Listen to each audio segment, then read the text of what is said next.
Welcome to the process. All right. So you ready? Can you go forward? Go practice buying a business. No one thinks of that. You're buying a business, but you got to know what you're looking for, right? You buy a car, you know what you want, right? You want this. I want leather. I want AC. I want this. I want whatever, right? I want an SUV. You know, why is a business any different?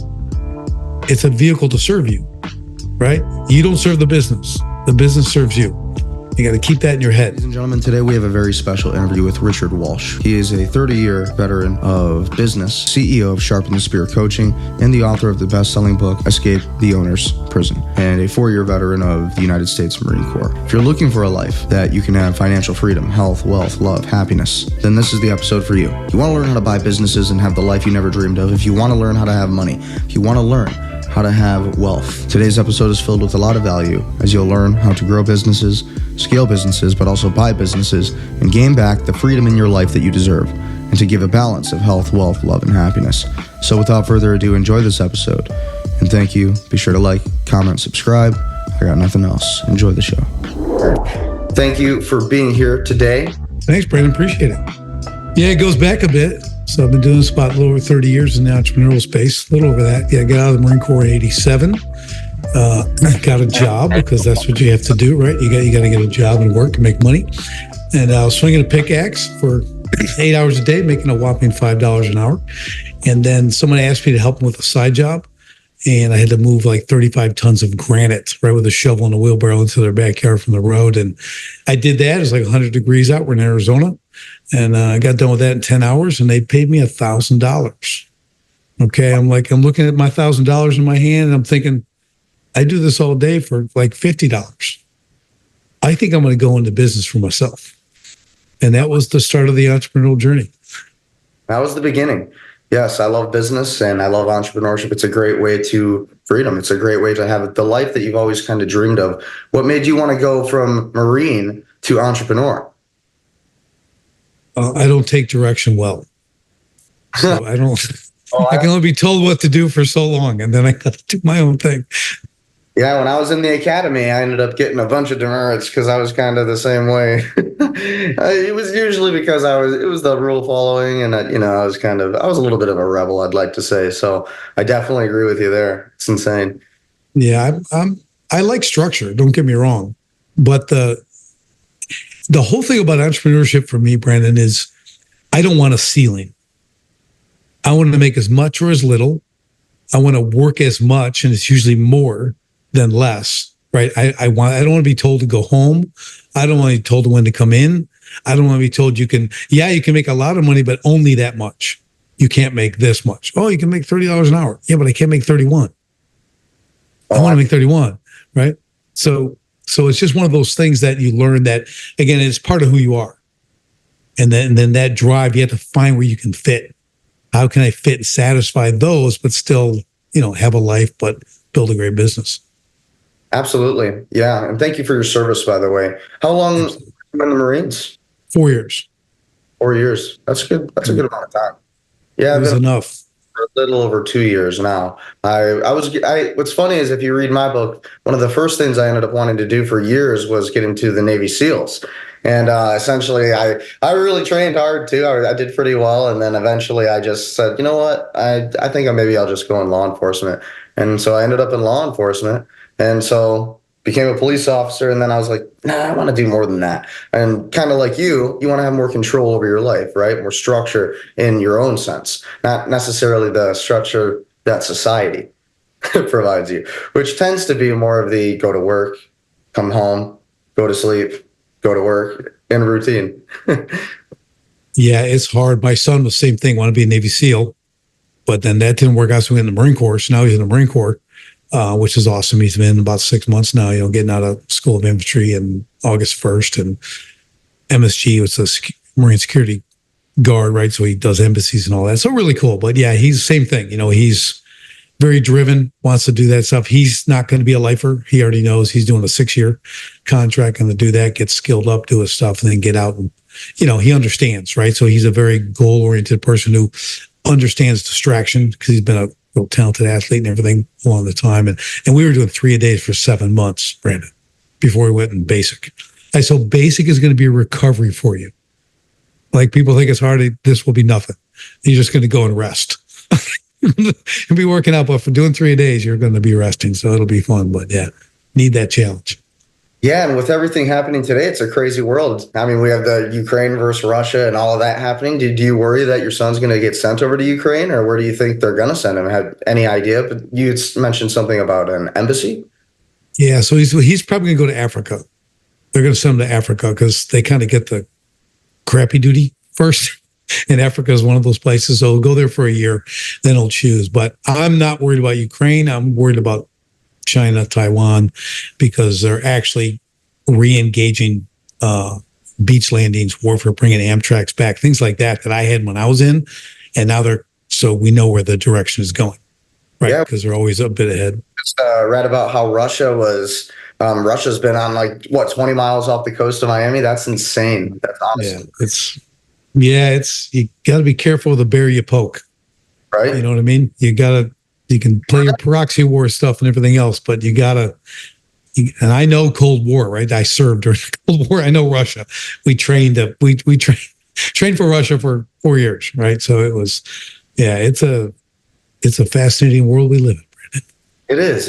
We're definitely living in interesting times, that's for sure. But it's a good time to be alive. I like the craziness a little bit. It's like it makes you feel like you have some purpose. Like, wow, I'm born in one of probably the hardest times to survive in history, but also possibly the easiest, though, right? Because we also have all the resources at our fingertips. Yeah, it's kind of a good thing in that way too. But I just, I go in the, born for a time such as this, and so I'm here for a reason.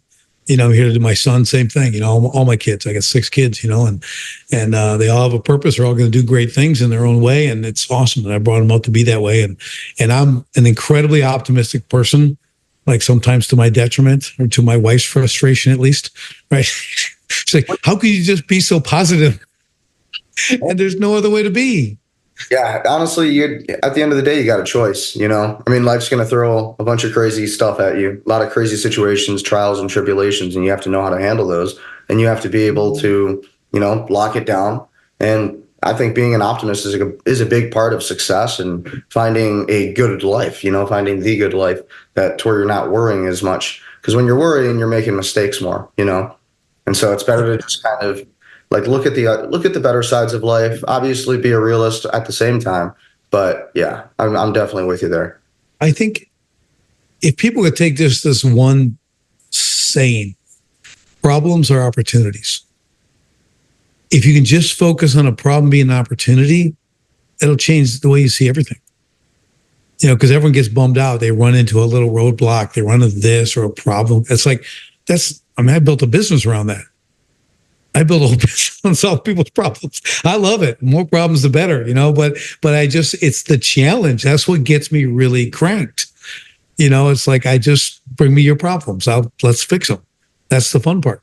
Absolutely. It's kind of like, you look at the real estate market and, you can look at it as, okay, inflation rates are at 13%. Everybody's losing their homes. But it's like, if you're an investor, you're like, well, lots of foreclosures, discounts, and so you look at it a different way. And, and of course, nobody wants anybody to lose their homes. Absolutely not. That'd be horrible. But, everybody should be looking at it like that, right? You should always look through the lens as an investor, so you should always have real estate on the back burner, I believe. You should always keep diversified investments and whatnot. But, I mean, I can only say so much. You definitely have a lot of experience when it comes to the housing market crash of 08 and 09. The Big Short, how crazy everything was back then. And it seems like we could be going into the same times, but I kind of want to get your perspective on it. What are you thinking? Yeah, I have a couple of good friends who built their entire empire on foreclosures, right? Like you're saying, back in 08, 09, they started even before then. Were able to capitalize by then. They started in 03, 04 with foreclosure because that's when it really began. Oh, yeah. People started doing some really dumb stuff, right? But 08, that's when it collapsed. So, but they built like 30. What they have, 100 offices in 35 states. Just on foreclosures, strictly 100%. Built massive business. Now they have like 12 businesses. They're awesome. But that time I lost my house, lost my whole business in 08, 09. I lost everything. I had to start from nothing, less than nothing. The old less than nothing, if that's possible. But and it's just another challenge. It was a problem, but it was great for me because it made me realize after 20 years doing my first business that was not gonna. I was going in a really bad direction, and not just from a business standpoint, but business being number one in my life. That drive, that everything is business. It came before my faith. It came before my family. I have 6 little kids, and I woke up one day, just had that epiphany that if I continue on this path, all my children are going to know is business comes first. I will destroy their relationships, marriages, then everything will be business. And they'll think because they watch me, that's what you do. So I threw the hammer down, I'm never doing that again. I'm doing business, but I'm not going to do it the way I did it. My ambition's going to shift. Yeah, I think that's very important, that health, wealth, love, happiness. I think having a balance of all of those things is what brings a good life.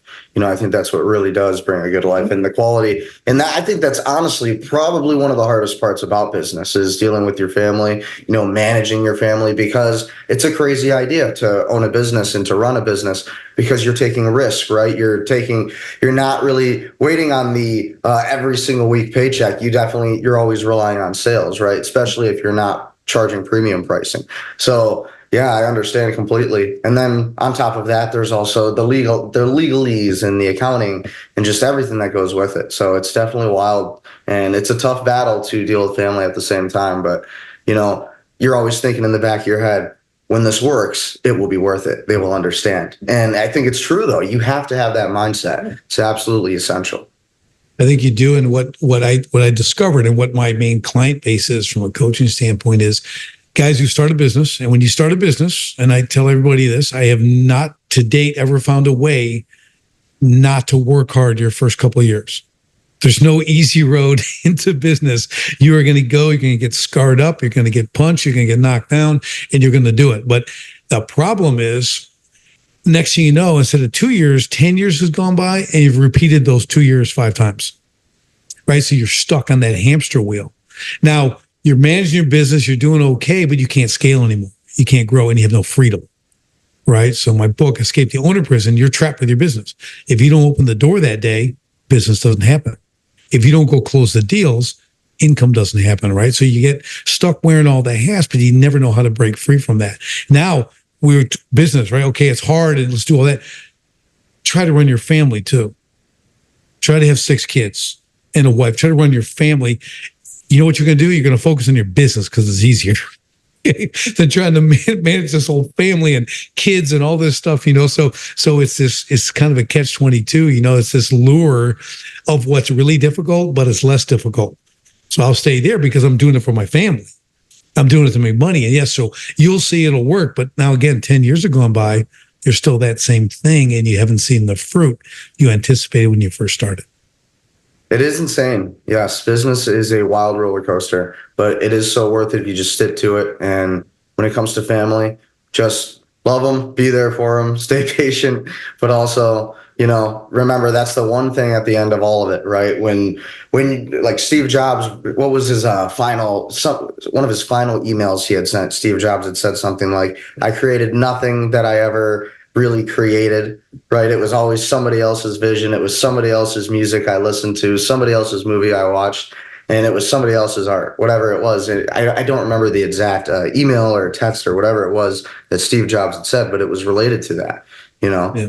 Especially with business. And your book, by the way, which is awesome. Tell us more about your book and what was the experience with that?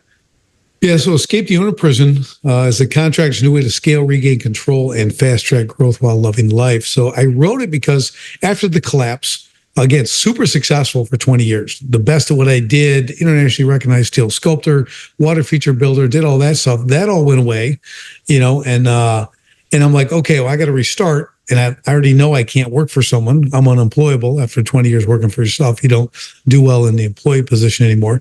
So I just had to begin again. But what I didn't want to do, Brandon, was the same thing I did.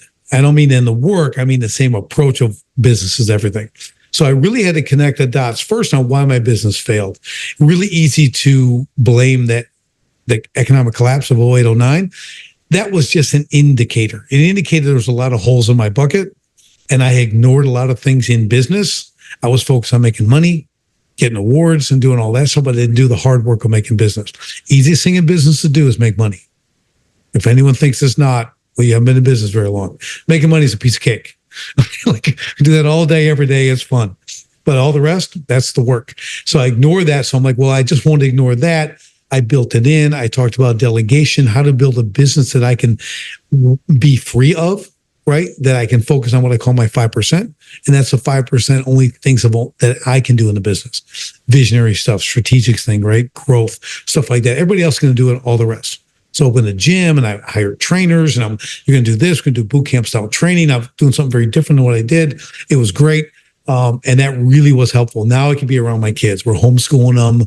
I could pop in and out whenever I wanted. I still work. It's not like I'm some stay-at-home dad, but I'm working, but I have the freedom to go when and where I want. So that's what I did. And I did a construction business as well, roofing and siding, windows, and did the same principle, scaled that even more. So it's the whole, for the listeners, it's really about setting the course early. And I call it exit strategy. So in the book is really about my journey through all of that and then fixing it and how you can fix it. So there's a lot of great stuff that you can apply to your business journey now that's going to give you the freedom, profit, and impact that you really want to make. Oh, I love it. Yeah, I'm definitely going to get it for sure. Everybody make sure you buy the book. It's a great book and it sounds like it for sure. And when it comes to businesses and buying businesses or running businesses, what do you think are the best scalable businesses? I don't think there's one over the other. It really comes down to the individual. I can open one gym, right? Let's just take a gym. I can open a gym. I can kill it. And I can have 200 members paying me $200 a month. That's not bad. It's one gym. And I got trainers. I'm working like an hour a day. That's a good gig. Now, what if I franchise that? What if I go, let's open a second one? I got a whole program, a whole special thing I built. Well, I can duplicate that. Wow, I can have 50 or 100 of these, right? So I go from one gym to 150 gyms. Gyms like Fit Body Boot Camp, stuff like that. You could have a landscape business. You can scale that. I've seen guys go from making 100,000 a year to making 10 million, in the same general area, right? So anything's scalable, but it's all on how you build it. How do you start? What's your foundation?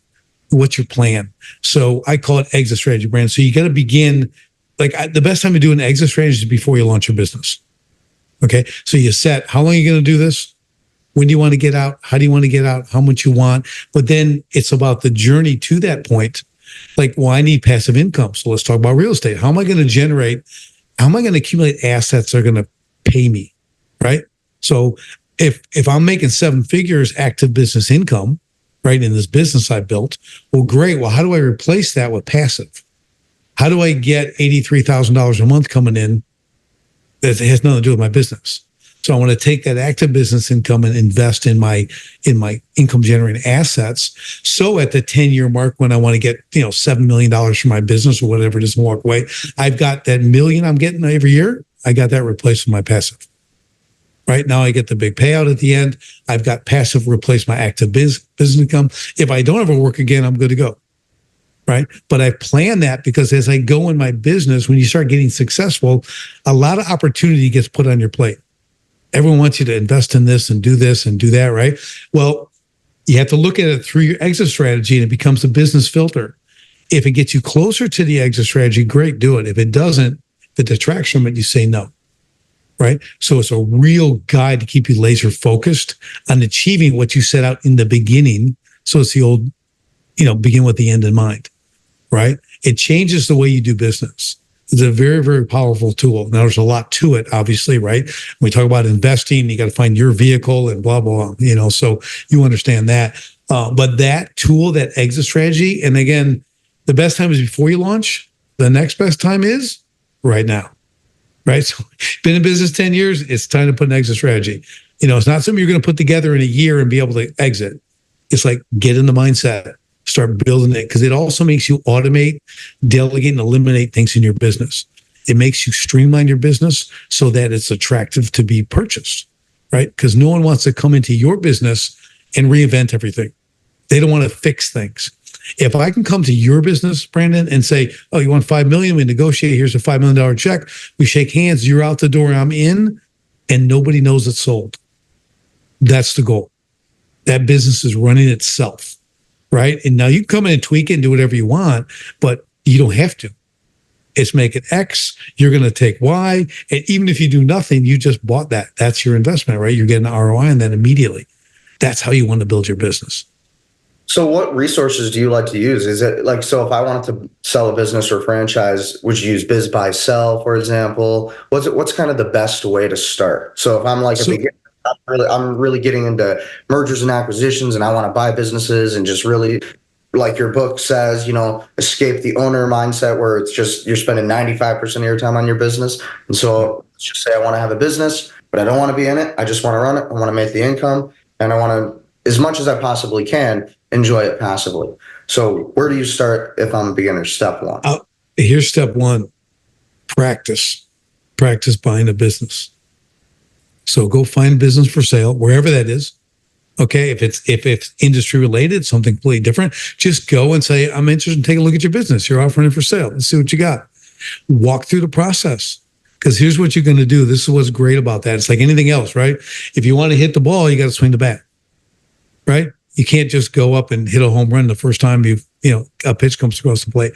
So we go and we look at it and you start looking, they're asking 1.5 million for this. And well, all you have is a customer list and a bunch of depreciating assets. You got some couple worn out trucks, you got tools, you got this stuff, so it's like, yeah, I think you're a little overvaluated, right? Now there'll be legit valuations, but you find you may also go to one that's really dialed in, right? Again, they've automated, they've delegated, they eliminated. You can tell it's running. Maybe it's a small franchise. Maybe there's three, four franchises they own out of 100 or something. And you go and you notice that, wow, the owner's never here. And this stuff just runs great. Everyone does everything. This is a well-run business, right? That's when if you put down this money, you understand what you're going to get. So if you walk through that exercise like once a year, like just practice, you'll start to see either what you need to change in your business, right? Like, hey, that's a great idea. I can do that, make my business more valuable. What does that look like? Or let's say you want to expand, you want to merge, or you want to gain some more market share. You go find that business that has a good customer list, but they have all the depreciation assets. You're going to get it for 30 cents on the dollar because they don't have anything to really sell you. You got to come in and do everything just like the owner is trapped doing, right?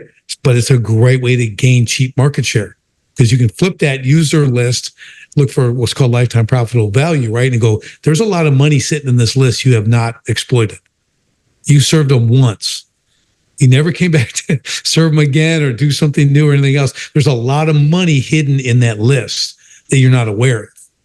And you grab that for pennies on the dollar, you can flip that really quick because you know how to run a business properly, right? So that's one of the things I would do for sure. Absolutely. Yeah, that's really good advice. And so in terms of networking and finding the right people, what kind of person am I looking for? So it's always the person who's been there, right? So like me, like in my business coaching business, I don't work with startups. Okay, I don't work with startups because for one reason, they don't have any scars. You got to get in, you got to hit, you got to run into obstacles, you got to overcome stuff, you got to lose some money. Guaranteed you're going to lose money. If you don't think you are, you're going to anyways. Okay, right. So I can't help them until they have value in what I do. Like any business, right? Someone's not going to buy a car if all they've ridden is a bicycle and they don't think they need a car. They don't have value in a car because they're a bicyclist, right? I know that's not very realistic, but it's what it is, right? So those people have to go through their things. So just say if you have a mentor or a business coach, someone has to already be there. Who do you know? Who can you get in front of who buys and sells businesses? Start with the people who do the valuations. Who are they? Because they have the network. So if you go talking to a broker, who do you know? You start rubbing those elbows. Now you're going to start learning just from being around them. What conferences are they going to? Where are they going on this, right? You have to start the education process. That's what's really important. You really got to see what's going out there so you can kind of see the cream that's come to the top and all the garbage is down there. So you can kind of, eat cream, if you will, instead of the bottom of the barrel. So the dregs. So that's where I'd begin is to create a network there. Really understand. Look for the experts. The people who have the scars, have been there. They're not afraid to say they lost this and lost that. I was pretty stupid during this time, which I have a lot of stupid in my book. from what I did. So, I'm not afraid to say I did a lot of dumb things, did really well, and I did fantastically terrible. Yeah. Yeah, and when it comes to, so let's just say I want to buy my business. I want to buy my first business. Okay. And I want to buy a landscaping business. So who should I hire first? Like, who is the right person? Is it the person doing the work, or is it going to be somebody who can run the day-to-day operations for me? So like a COO or a CFO, who would you say is that next person that you should hire? Work gets done so you don't have to do it as much. Yeah, well, the problem it's going to depend on capitalization. How much you bring to the table of your own money. You're not going to get a COO when you've got just enough to buy the business. Now you got to earn the income from the business. So you're going to wear that hat for now. You're going to dial it in. It really is what you're buying, Brandon. So if you're buying a fully systemized business, so they probably already have those people in place.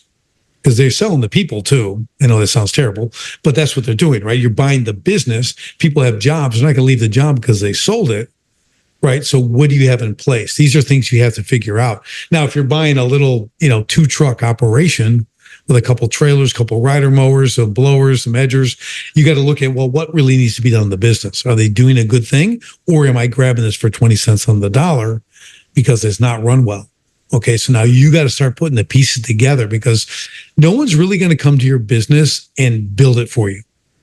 Okay, understand that. Even an office manager, an admin person, even a GM, they're not going to come in and build your business, because why would they?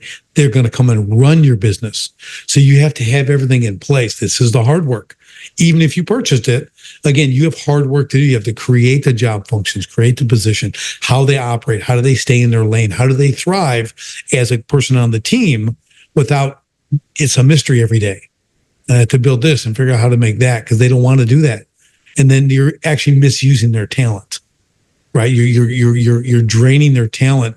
You're bringing them down because they can't thrive in that area. So you see what I mean? So it's really important to understand that it's the capitalization thing in the beginning and what you're actually buying when you make those decisions. Wow. That's insightful. And it's definitely helpful for sure, because I've been looking to get into more buying businesses a little bit down the road here. I'd like to start.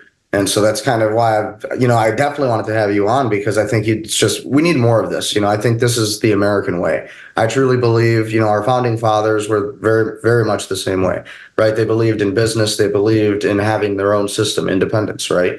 We're coming up on Independence Day. And so, with everything happening today, especially with the way America, we tend to be a more leftist country now. The best way to hedge against that is to kind of go back to the old ways, that capitalism. And so I think that is so important to have guests like you on, teaching like, hey, how do you really buy a business? How do you be a leader? How do you actually delegate responsibility so you don't have to work your entire life, 30 years, and just to maybe not see the results you'd like? Yeah, it's so true. And there's freedom and there's liberty, right? Because there's a difference. But that ability to run your own deal, to have your business, to provide a goods or service, that's awesome, right? The struggle is, that's why people don't really talk like I do. Like, yeah, go buy a business. Yeah, I kind of fire hose people. Because they want to start a business. So really, what do you got? They tell me, and I just go, okay, this. And I give them like 50. You ready? And they're like, I didn't think of any of that. Right. You just have an idea. Okay. So welcome to the process. All right. So you ready? Can you go forward? Or you're like scared now. There's so much that's ahead of you, but you got to just like go practice buying a business. No one thinks of that. Like, you don't have to write a check. Just you go look at cars, right? Do you buy the car or do you go to another dealer? Right? You go check it out. What are they offering? What are they offering? Oh, I got the best deal over here. Will you negotiate with him? It's the same thing. You're buying a business, but you got to know what you're looking for, right? You buy a car, you know what you want. Right? You want this, I want leather, I want AC, I want this, I want whatever, right? I want an SUV. Why is a business any different? It's a vehicle to serve you, right? You don't serve the business serves you. You got to keep that in your head. But the more that you can purchase that is complete systems in that business, the easier it is for you to scale and get to a real ROI from your purchase. I don't want to come into a business, again, depending on your capitalization, where you're at in your purchasing time, what you can actually buy.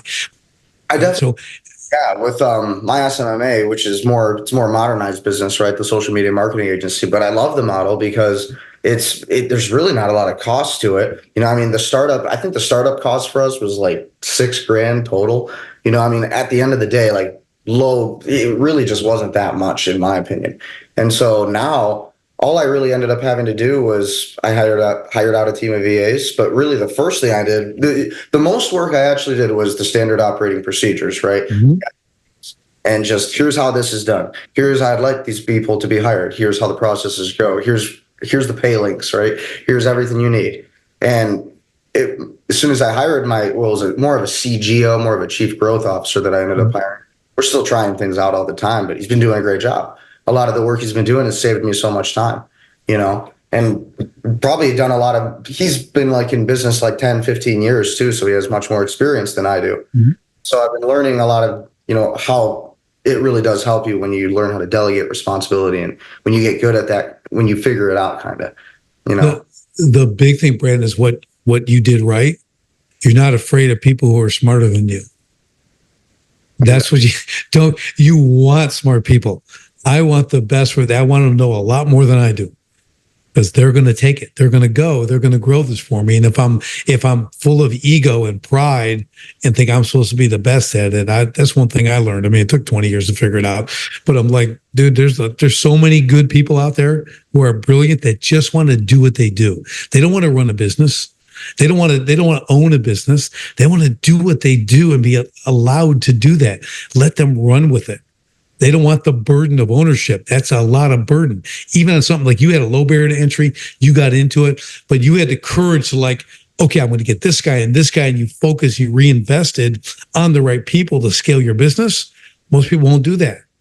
They're going to do it all themselves, and it just grinds everything to a crawl.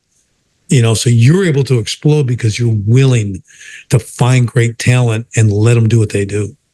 I think that's the most important part of it. When it comes to, it's kind of like when you go up the ranks on a football team, you're really depending on those seniors to kind of show you the way, like, hey, you guys might have been playing since, junior varsity, but we've been playing this long. So follow us. And then you go from high school football to college football, which is what I did. And there was a whole difference there, and so you work up a ranking system of learning. And when you have a system like that, it eases your life, eases the stress in your life, definitely. And it's duplicatable. It's duplicatable, right? You're like, oh, I built this. I could do this again over here. You go to a lot of my clients will dial their business in and get it systemized, automated. Then they buy another business and they can buy the cheap ones because they know how to systemize and automate. So they can get it for 20, 30 cents on the dollar, go in 6 months later, they're generating massive profit because they know how to do it. And they can rinse and repeat with that and build their empire that way. They don't have to buy the complete perfect business because they know how to fix the others. So they can gain more ground at a lower investment level and get a massive return. It's amazing stuff. Yeah, I'm still early in the process. We're not making like huge money.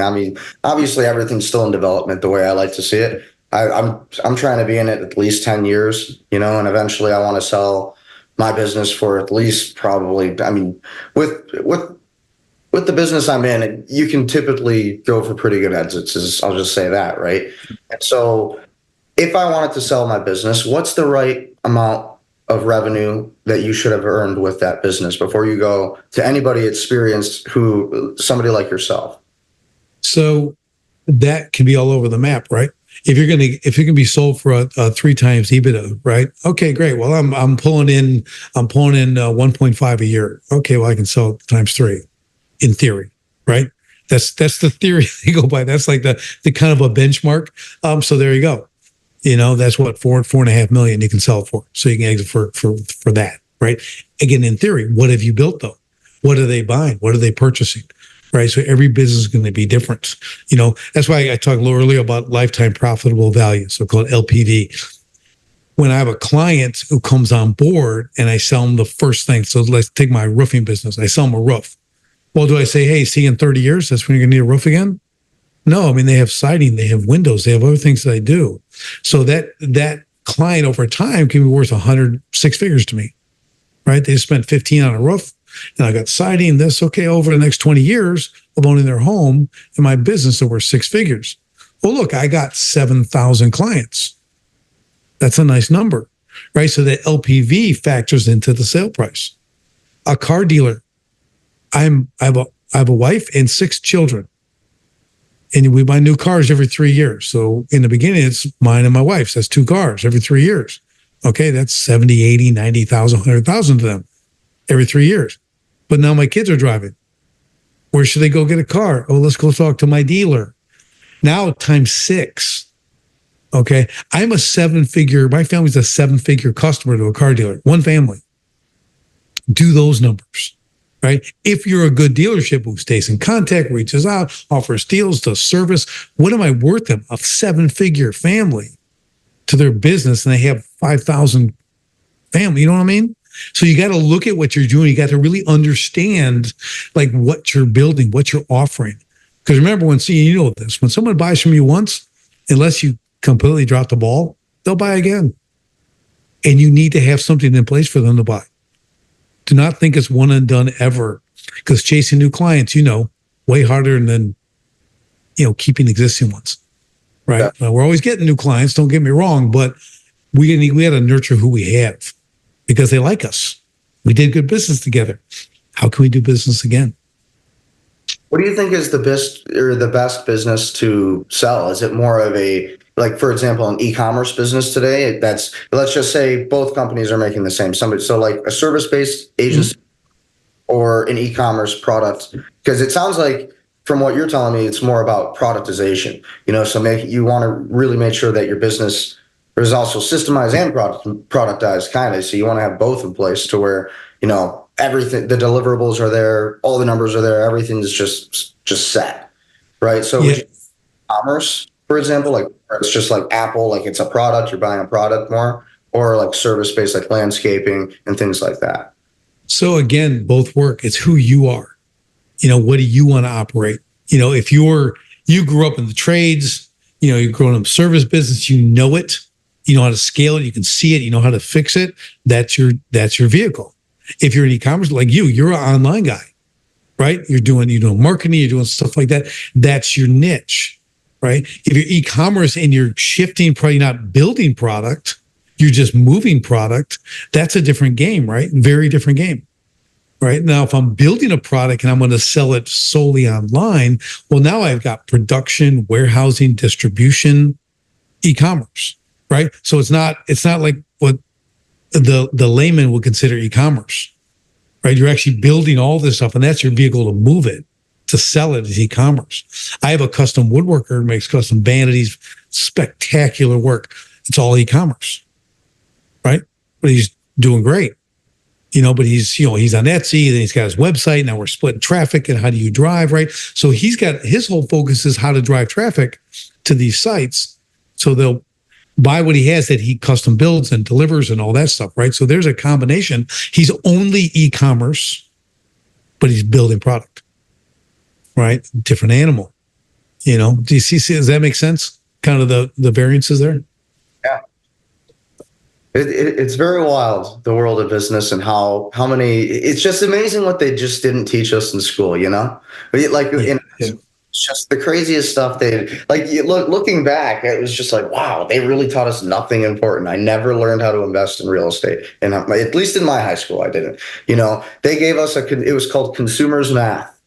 That's what this class was called, and it was a Dave Ramsey class. And I love Dave Ramsey. I think he does have great practical advice. I'm not saying anything against Dave, but I do believe I'm more of a Robert Kiyosaki guy versus a Dave Ramsey guy, right? I think maybe it's just the level of rankings, kind of like I was saying, right? It's a level of learning, right? So like with Dave Ramsey, that's probably more for the audience. Okay, get your finances in order, right? Get your debt to zero, or work towards that. But then with Robert Kiyosaki, you listen to his show, I live off debt, so there's different thinking, and I remember when I was just younger, totally uneducated, it was Dave Ramsey was like, what? Like he made sense. And then I would listen to the billionaires say, I love debt. And I'd be like, that makes no sense. Now I understand it.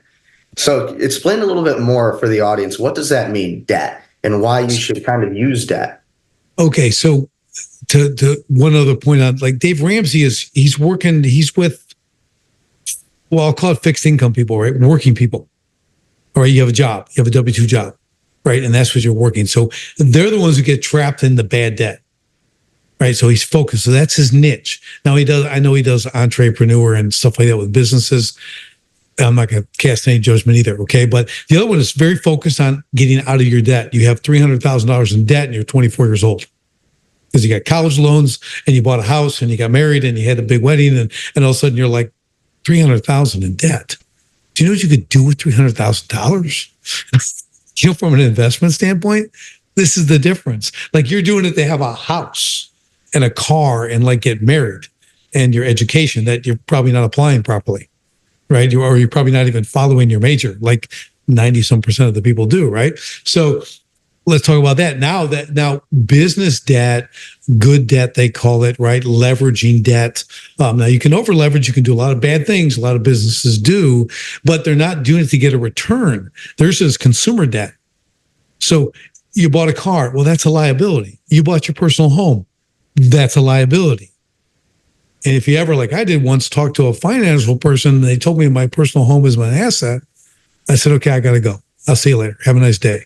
I'm like, if you think my personal home is an asset to me, it's an asset to the bank until the mortgage is paid, right? I put in new air conditioning. I put on a new roof. I've got taxes. I bought a $200,000 house, and at year 25 or 30, I've spent $250,000 in interest plus all the upkeep. I need like 700 to break even on my home. Okay, so people don't understand that process, right? But now, buy assets. I buy a rental property, right? Oh, hey, it generates me $500 a month from the rental, right? When all is said and done. Cool. Now that's investment, right? So if I get a mortgage on another rental home, right? Okay, great. And it's $800 a month. I'm charging $1,900 a month to rent the home, right? I have that additional income. What is it? I have upkeep, I have management fees and everything else. But again, oh, look, $500, all said and done. Well, wow, if I have 10 of those, I have $5,000 a month. Mortgage is all being paid. I have debt, right? I'm paying down the mortgage, but I'm profiting. I'm creating income, right? See the difference? So I think that's where they get confused on the debt, right? So you really got to understand what you're using things for. What are you accumulating with debt or cash in general, right? Yeah. Yep. Chris Cron was one of those entrepreneurs. He's a social media entrepreneur. I don't know if you've ever followed him on Instagram. He's getting into private equity, I believe. But I've been following him for a long time. But in college, I remember I did not understand anything that I understand now. So he was just like, I love debt. He was one of those people. And I was just like, what do you mean by that? That's stupid. And then now I'm like, oh, I was just stupid.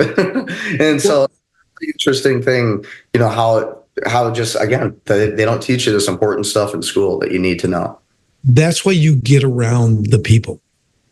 So there's a great saying, degrees cost money, licenses, certifications make money. Okay. Go get licensed in real estate, you're going to make money.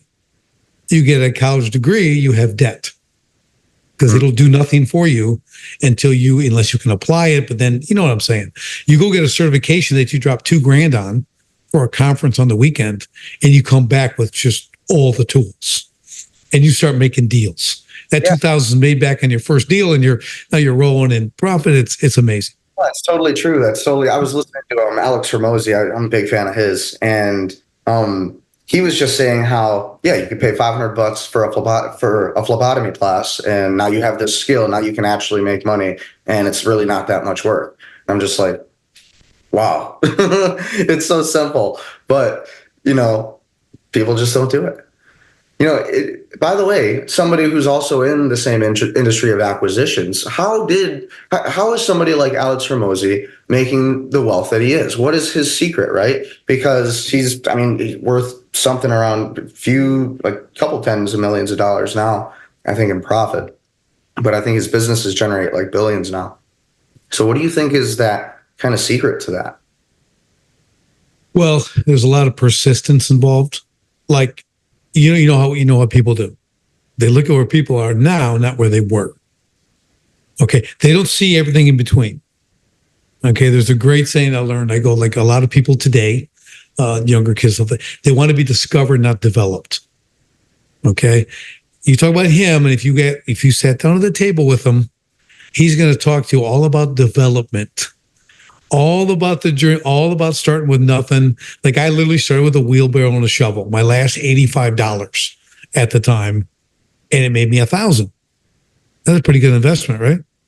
Do that every day, right? So it's no different. The number might be different, but it's the persistence, the hard work, the sweat, the focus that I'm doing this, I'm getting to this place. We talked to exit strategy, right? Well, I'm focused. I know where I'm going to go. That's why he's able to do it. He did not get distracted, right? Because there's tons of distraction in business, shiny object syndrome, right? All these little opportunities, the next fast moneymaker, which is all lies, right? Focus on your thing, just like you're doing. Focus on it and grow it. That's what you do. Again, if something can speed you to your exit, say yes. If it doesn't, say no. It can't be lured just by money. If it's just money acquisition, if I do this, I can make some more money. People do it all the time, and they're doing like 9 different things, and they're all mediocre. They don't do anything great because they're just chasing the next little dollar, the little opportunity, instead of focus on the one main thing, that's going to take them to the billions. He's focused on the one thing. He got there. Now the guy can play wherever he wants because he got to where he wants to go. Now he can go look for other opportunities because he's got everything driving toward the billions. It's creating it. Now he opens the next. There's a Diane Hendricks, ABC Supply. Familiar with her? Well, she's the richest woman in America, right? Multi-billionaire, lives in my town. Incredible lady. Her and her husband started ABC Supplies, so roofing supplies. They got about 700 locations, 800 locations. She has construction companies. She's in everything, right? And she has a CEO for a construction company. She has a CEO for acquiring other businesses, right? Kept leveraging and building and building and building. It's amazing to see. It's super humble woman, like legit, like get still on the phone now, whatever 70 years. She's on the phone doing deals. Okay, she's focused. Right, she's building it. She puts the right people in place and continues to build. So there's a way to do it, but again, it's focus. We're in an incredibly distracted world, and it'll ruin you. So just dial it in, man, and stay until you get it. And a competitive world, right? There's more gladiators in there, as he likes to say. Yeah, there's more players, definitely more competition. At the same time, though, I always like to think, there's more opportunity. Where there's more competition, there's more opportunity. And so I think that's very important. And so I think, oh yeah, go on. I was going to say the one thing about competition that you want to remember. So you played football, right? Yep. So when you're playing at the college level, there's all these people playing from pee-wee stuff, high school, junior high, and all that. They're not your competition, right? There's a lot of competition in the field, but it may not be your competition. Well, real estate's a great example. You know how many different ways there are to accumulate and sell and buy real estate? You can make money in real estate and never do anything with real estate, right? You can like close the deal for this guy. You can do seller finance stuff. You can do whatever. You can do all this different stuff and like never like go in a house. Like you've never been in a house and you could be selling real estate, right? So, so competition is a relative term. So again, understand your niche. And that's why you can't do it all, right? You're not doing 10 different ways of doing real estate. You find the way that works for you and you run hard with that and you become an expert and you drive hard with that. And that's how you get to, you're still going to have competition, but you're going to know them, right? You're going to know how they operate because you're in it. That's what you focus on. And that's how you beat them. I think that's very true. And man, I definitely want to have you on again. And I think this will be a great interview. I think it's super, super valuable for the audience. Again, I have a million questions I could ask you. So many. I'm going to be mad because I'm going to remember like 20 that I wanted to ask you, but definitely going to have you on again. I want to have you on when I build out the studio. That's kind of my next move. I'm really working hard on that. But got a few different irons in the fire at the moment. But lastly, where can anybody find you and what are you working? sharpenthespiritcoaching.com. That's my website. You can contact me through there. You can book a call with me if you want interested in helping me make coach your business, helping you get to where you want to go. What I'm working on, we're right now, we've started the movement to help 10,000 business owners create freedom, profit, and impact in their business. So really get them out of the owner prison forever so they can really thrive and balance out that life. What we call the 5 F's: faith, family, finance, fitness, and friendships. Right? When you build your business right, you can focus on those. That's a real balanced life. So sharpenthespiritcoaching.com is the place to go. Absolutely. And your book, where can we buy that? Amazon. Where else? The people who have the monopoly on book selling, 86%. Yes, Escape the Owner Prison on Amazon. Awesome. Everybody get the book, and thanks again for being on here, Richard. My pleasure. We'll be in touch. Take it easy.